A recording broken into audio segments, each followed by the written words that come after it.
The Hearts of Gold podcast is brought to you by the Grow and Share Network, produced by Off the Walter Media Productions.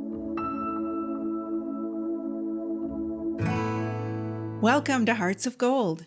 Today we have Nell with us. Hi, Nell. Hi. Can you tell us about your Girl Scout Gold Award project? Hello, everybody. My name is Nell Yukiye Murphy, and my Gold Award project is called Journey to Manzanar. It's basically an virtual education platform where young Girl Scouts or just people can learn about the internment of incarceration of Japanese Americans during World War II, specifically at Manzanar, a historic site in California. So the platform basically is meant to take students, Girl Scouts, whoever, on a virtual tour of the historic site where you go through the different barracks that were located there, the bathrooms, the mess halls, basically the ways of how people lived there, and learn about daily life, what the experience was like, how it was a pretty dark time in American history, and just to educate yourself on the incarceration of Japanese Americans. And what prompted you to choose this for your Gold Award project? So I am Japanese American, and my grandfather actually lived in the Manzanar camp. He was incarcerated there. He lived in Block 13. And he was put there basically because solely of the fact that he was Japanese American. There was no other reason. There was no suspicions around him or anything. He had to live there because it was World War II and he was Japanese. And so I created this project because I realized, especially as a junior in high school, kind of going through class, that there was no education in my public school system about that aspect of World War II in America. I think in my AP US history textbook, there was less than a paragraph on the incarceration of Japanese Americans, absolutely no mention of Manzanar. And so I have this deep personal connection to this part of history. It's something that members of my family went through, and no one else knows about it besides people who have this personal connection or who have gone out of their way to find resources to educate themselves. So I just really wanted to kind of incorporate an easier and not intimidating way for young people to educate themselves. On the website, you have created videos and an interactive game. Can you tell us how you went about creating those components and why you chose them? I wanted to create the tour in a way where people could kind of navigate it by themselves. And for me, when I learn about something, visual elements are a super key component in me absorbing and learning the information. So I decided that that was really important to me. And I also didn't want just black and white photos of Manzanar that were secretly taken during World War II. So I basically raised money and put together a team, and I partnered with the Eastern Sierra Interpretive Association, where I pitched them my idea, and they said, great, we want to host it on our website. Here's what we can do for you in terms of making a website, what elements are possible. And then I got a film crew together, basically. My cinematographer was Juan Paz, and we went to Manzanar over, a series of 2 days. We took a tour of Manzanar and took photos and videos and just went through all the exhibits as if I was seeing them for the first time and taking photos of what stood out to me, what meant things to me, what brought up things for me. And then I decided to pair each exhibit at the historic site with a corresponding activity to make sure that if people read the website, there was some way of making sure that they obtained something, absorbed some information. So that's kind of how we went about it. And ESIA was more than supportive about all of this. And they were really, really helpful. And they hosted the website. They helped me create the website. I basically gave them my photos and my paragraphs and my information and my activities. And they put it all together into this gorgeous project. So I agree. The website is very, very cool. We'll have a link in the show notes for anybody that is interested in checking it out. It's really worth your time. I think that partnership between you and Eastern Sierra is so amazing, not only because Eastern Sierra is like this bigger organization and it really creates that sustainable component for your project, but what was created is so amazing. How did that teamwork come together? How was it like working with a larger organization like that? It was a little intimidating for me because it's a big organization. It's not, a small partner whatsoever. I think what really helped is that I was also partnered with like the Manzanar Historic Site, and I know park rangers that work there. So I kind of had all of these connections. Like I have been involved in this community since I was a child. Like I went to Manzanar and the park ranger knew me from when I was a baby. Seeing these people in person, talking with them knowing my family, I think made it easier for me. But I also wouldn't let those pre-existing conditions like discourage other people from also trying to reach big and like shoot for the stars and partner with big organizations because they're so extremely helpful. And so working with them, I basically just had like a Zoom meeting with Jeff, the head of ESIA, like once a month, just to check in on progress and talk about where they're at, where I'm at, what I want to do, what they're wanting to do. And I think the most helpful part was them hosting my website.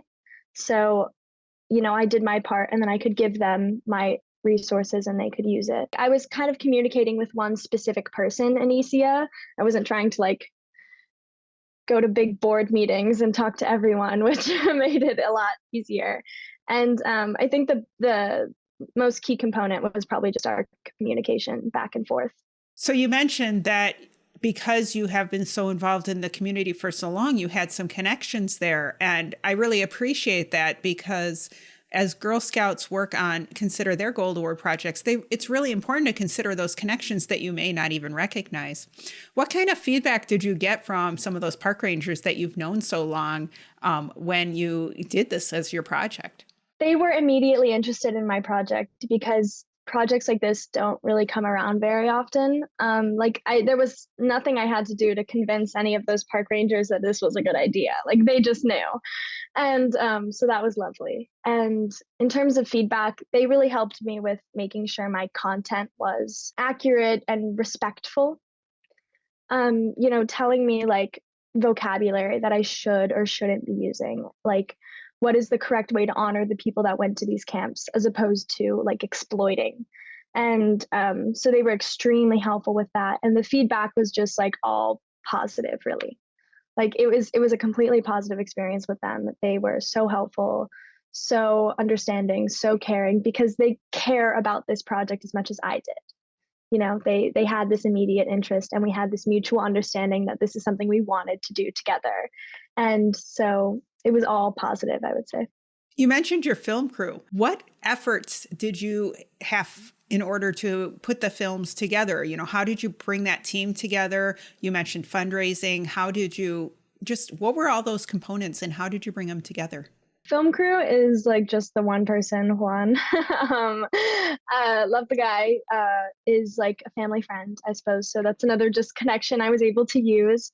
All my fundraising went to Juan to pay him as a professional cinematographer and photographer to take these photos for me and edit them together into short, like less than a minute sequences that people could watch for each exhibit.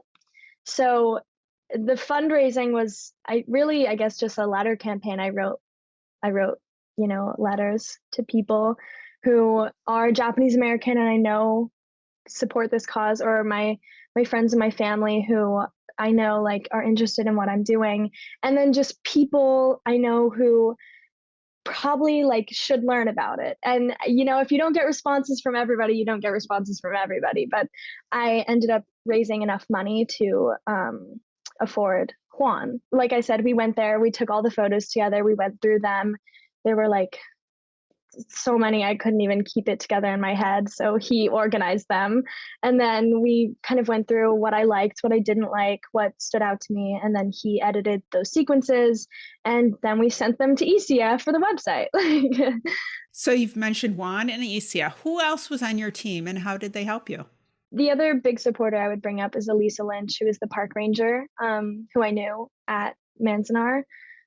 She helped me in the sense of when I communicated with her via like email and Zoom throughout the whole process. Anytime I needed something, I would just ask her. And then we went and visited Manzanar, and she is the one who took me on the tour. She specifically already knew a lot about my grandfather, and so she was able to tell me a lot about what his experience was probably like, and showed me like his documents, like, the family number that they had and all of that stuff. And so I would thank Elisa Lynch a lot for that. And she was my other like big supporter and partner. What was your biggest challenge during your project and how did you overcome it? Weirdly enough, getting the Girl Scouts to be interested in the project. Like I had, because it's something so personal to me and so obvious to me that it should be important, that sometimes it's hard to explain that to people who don't have a previous interest in the topic. And so when I did my opening interview, I had to work really hard to convince the Girl Scouts that my project was valuable and would educate people, and it was also just like really ambitious. Like my budget was a couple $100 and they were like, that's insane. And we ended up raising like way over my budget. Like I felt like I had a lot to prove. And then also just being someone who's trying to represent an entire community. Like I am Japanese American, but I'm also like 3/4 white. And I didn't go to the camps. And I can't really talk to anyone who did go to the camps. It's hard to try to represent an entire community that I am a part of, but am not like directly, like I don't want to be that sole representative because I shouldn't be. But also I know that I can be, and so I'm using that to educate other people and get other people interested, and maybe invite other people who are Japanese American who had relatives at other camps to step forward and make their own project or something like that, like just to get people interested and get people wanting to learn more. I did it. Like I got them interested because it's something I cared about. So, and when I care about it, like you better believe I'm going to make everyone else care about it too. So, yeah. How did Girl Scouts react at your final report presentation? One of the volunteers who was at my opening interview was also at my closing interview, and it was just like night and day, the support. Like the support in the beginning was pretty low. It was just like, oh, like we'll see, like you're approved, but I don't know, like we'll see what. And then at the end of the interview, she was like, you should contact like local news outlets about this. Like it's incredible. Because I think there was just some sort of disconnect between what a virtual tour looked like and if that would be interesting. And I think the way that I did it ended up working really well. And so the support at the final closing interview was like, I didn't even have to explain myself. They saw the project and they got it, which is what I was hoping for, because I put a lot of work into it. I could have had my closing interview like 2 months before I actually had it with like a not as decent project, and I chose to wait. I even have to wait to do my ceremony for like another 6 months or something because I missed the deadline by like 2 months. But I chose to wait to produce really good work, and they saw that and they appreciated that. It sounds like you learned a lot about the Gold Award process during your project, in addition to learning all the things that the Gold Award project is intended to teach you, help you grow with. What would you share with other potential Gold Award Girl Scouts as they're navigating the Gold Award process? It is so essential when you're finding a problem in your community that you want to solve. it has to be something you actually want to solve, not something you're doing to get the gold award. Like, once I got really interested and invested in my project, everything else just came super easily. I could not focus so much on like the logistics of things because those just came when I was working on the project I wanted to work on and partnering with the people I wanted to partner with. I would also encourage people to start as early as possible once they figure that out, because mine took like a full year, maybe. Like I spent way too long trying to figure this project out, but it was worth it. And so I would just encourage people to start early and to use something that they genuinely, truly care about and would do if they weren't getting an award at the end of it. What other Girl Scout activities have you been involved in? I've been a part of the organization since I was in like kindergarten. So I've done just about a million things, maybe.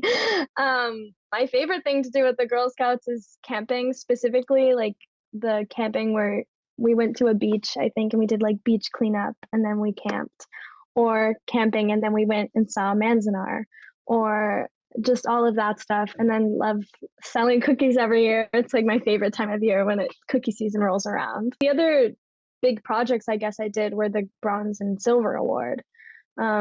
But nothing compares in scale to the work I put in for the gold award. Do you remember what you did for your bronze and silver awards? I believe my troop was building toilets somewhere and I couldn't go. So I did my own project where I made dog beds for a local shelter. And I dropped them off. Me and my dad we got the materials and then I built like these just small beds for the dogs to sit in, not like the fabric cushiony ones, just like almost like a cot, but like for dogs, and they're comfy and they're cute. And my dog has one, like I have one at my house for my dog. And we took them to a local shelter near my house and dropped them off. What other activities are you involved in? I'm at school for acting. I'm at Carnegie Mellon University in their acting program. It is a BFA conservatory. I have 8 classes with like 45 credits. So I am just working here. Like there is really no time to do anything else but school for me right now. One of my other like passion projects though, I guess, is photography, film photography. It's more of a hobby. But right now, all the projects I'm involved in are school related, working on artistic projects in class, out of class with my peers. How have you navigated that change to moving to Carnegie and the classes that you're taking compared to what you did in high school? It's just so different. It is completely different. Somehow, in the blink of an eye, my life became entirely about art and acting and theater. But it's a small program. There's like 12 other actors in my class. And we just have become so close, so quickly thrown into this thing. And I think that is what is helping the change. Like I came here with built-in best friends. That's been really beautiful. But I think the biggest thing is just I had been looking forward to going to college all of senior year. Like I couldn't wait to leave high school. And then I'm finally here and it's hard and it's difficult, but it's also what I wanted and it's beautiful. So I think the change, though drastic, is easy because it's something I want to do. What are you hoping for in your future? Ideally, I am hoping to act professionally, probably on screen because I am not like a musical theater person. That would be a big hope of mine. I do still want to get more involved in the Japanese American community as well. I would love to do like a summer job at the Japanese American National Museum in LA. But in terms of like future career driven things, it would all be acting. It's my life. What sparked that interest? My family, I guess. I mean, it's kind of in my blood. My grandfather, who was incarcerated in Manzanar, then left Manzanar and became an actor and worked with huge people and like did all these things, was on Broadway, was in like the Twilight Zone and all of that. So it's somewhat in my blood. But I just was one of those kids who joined a theater group for fun, realized I was pretty decent at it and was having a lot of fun, and then stuck with it and realized it's something I never wanted to stop doing. And then I got serious about it. I have agents and managers, and I decided to go to school for it. So that's that. Well, good luck. We'll be watching for you on the big screen. Thanks. Yeah, look out for me, hopefully. Is there anything else you'd like to share with the audience? To see the value in any sort of project like the Gold Award project, even if you're not getting an award at the end of it, even if you're not, doing these specific planned proposals, just taking action in your community, though it might seem small, can enact huge, huge changes. And it's really important as young people that we seek out and encourage those changes. And I really, really, really want to like inspire other people to do the same, do something similar to what I did, or take on their whole own project. But it's so vital to make an effort to change your community in positive and inspiring ways. How do you make your s'mores? I am like the type of person where I put the marshmallows straight into the fire and let it catch on fire until it turns like dark black. The whole like golden s'more thing, like, no, I want that marshmallow burnt to a crisp. But on fire long enough so it's like completely black on the outside and then the inside is like all gooey. The classic, you take the graham cracker, you split it in half, you put chocolate on one piece, you put the marshmallow, and then you sandwich it and you eat it, and it's delicious. Well, thank you so much for joining us today. Yeah, thank you for having me. Make sure to click follow or subscribe so you always know when new episodes are released. And make sure to power your passion and conquer your challenges. The Hearts of Gold podcast is brought to you by the Grow and Share Network, produced by Off the Walter Media Productions.